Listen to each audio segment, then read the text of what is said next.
जिल्हा परिषद आणि पंचायत समित्यांसाठी उद्या मतदान होत आहे. पाहुयात त्या संदर्भातल्या टॉप 9 बातम्या. राज्यातील 12 जिल्हा परिषद आणि 125 पंचायत समित्यांसाठी उद्या मतदान होणार. जिल्हा परिषद निवडणुकीमध्ये सर्वपक्ष दिग्गज नेत्यांच्या प्रतिष्ठा पणाला.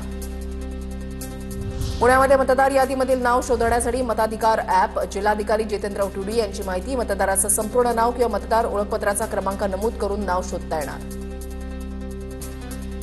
आगामी निवडणुकीच्या पार्श्वभूमीवर भोरच्या संवेदनशील भागामध्ये पोलिसांचा रूट मार्च. कायदा आणि सुव्यवस्था टिकून राहावी यासाठी रूट मार्चचं आयोजन.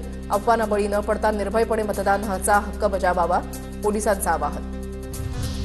रत्नागिरी जिल्हा परिषद आणि पंचायत समितीसाठी 1693 मतदान केंद्रांवर उद्या मतदान. 4286 मतदान यंत्र प्रक्रियेमध्ये सज्ज, तर मतदानासाठी 5455 अधिकारी कर्मचाऱ्यांचा फौजफाटा.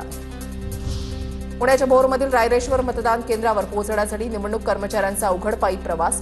लोखंडी शिडीचा वापर करून अवघड वाट सर करत अधिकारी मतदान केंद्रापर्यंत पोहोचले. 160 मतदारांसाठी मतदान केंद्राची स्थापना.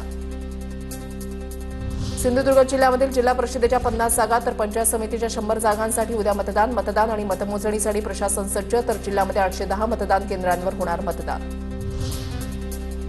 मुख्य निवडणूक आयुक्त दिनेश वाघमारे यांची अलिबागमध्ये मतदान केंद्र, मतमोजणी केंद्र आणि स्ट्रॉंग रूमला भेट. रायगडमध्ये वाघमारेंनी मतदान प्रक्रियेचा घेतला आढावा. राष्ट्रवादीला मत म्हणजे अजितदादांना खरी श्रद्धांजली. शरद पवारांच्या पक्षाचे खासदार अमोल कोल्हेंकडून जिल्हा परिषदेवर राष्ट्रवादीचा झेंडा फडकवण्याचं आवाहन. साताऱ्यामध्ये मतदानापूर्वी राडा. भाजपच्या उमेदवाराच्या भावाकडून पवारांच्या राष्ट्रवादीच्या कार्यकर्त्याला मारहाण. पाल जिल्हा परिषद गटामधली घटना.